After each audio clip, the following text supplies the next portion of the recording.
Hello! So, very quick video about membranes, or at least laser etching them.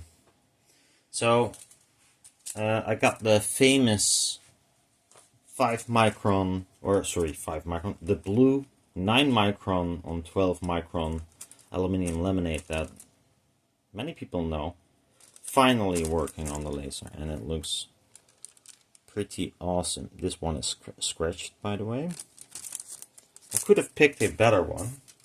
It doesn't really matter how scratched they are. Well, they look quite shiny, by the way. But the thing was, with this type of mylar, or any mylar so far, is that heat is a huge problem.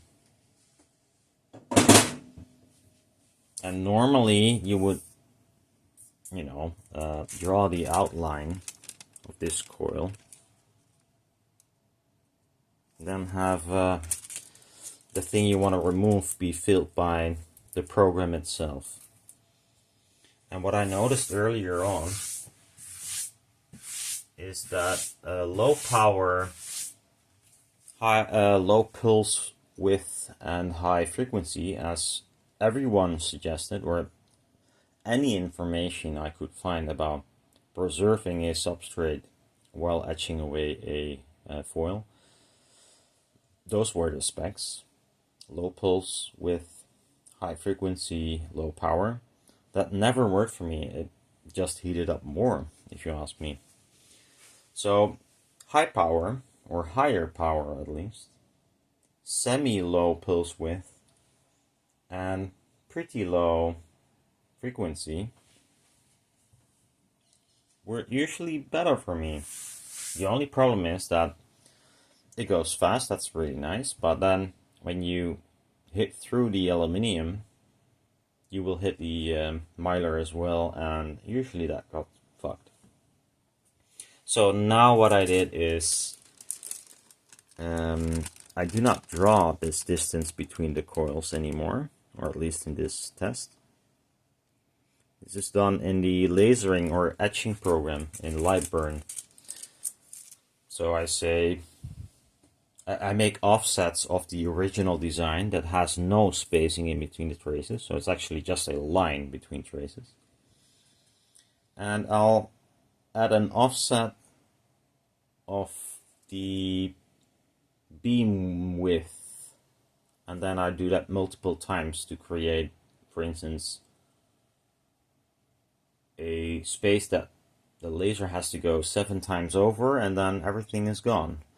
In this case, I chose a offset that is way bigger than the laser beam, but somehow, if you combine it all, it does remove it in one go, which means far less heat instead of going over it 5 million times, as what the program suggested. Even if I adjust the settings in the program to do the exact same, it doesn't work. It creates far more movements of the laser than is actually necessary, and there's no way to control it properly. So the biggest thing is, this looks really clean. That's one thing. They measure all the same. Well, you can achieve that with the other method. Now the biggest problem, or I would say the biggest issue, and this is an old membrane. This is 12 micron mylar, and it's transparent, so it's not exactly the same foil. But this one should be easier than that one. But let's see, if I want to rip it, it's that easy. So that's the middle, and since there's most of the material etched away, that's the easiest part to break, but the other pieces should be, you see, quite easy as well.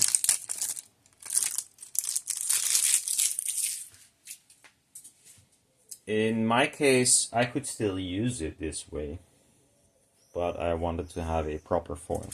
Now this foil is harder to etch than the other one, And I could try to do the same.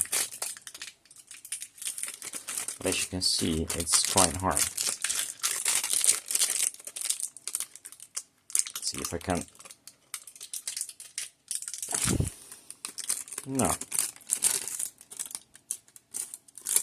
I mean, I think this is as hard to break as the original foil.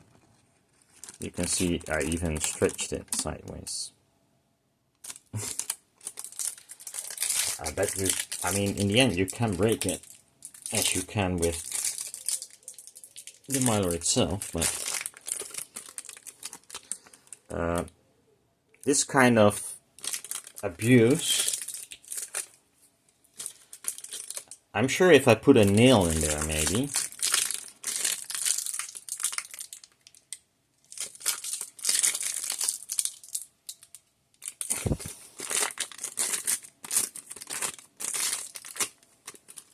did I stretch it anyway? Yeah.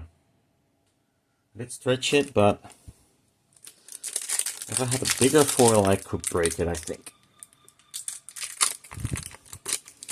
Yeah, so there's no comparison. This kind of hurts even. Yeah, so that sounds like, well, okay. But it means that I can use all the foil I already have and have, well, far more options in what kind of foil I use.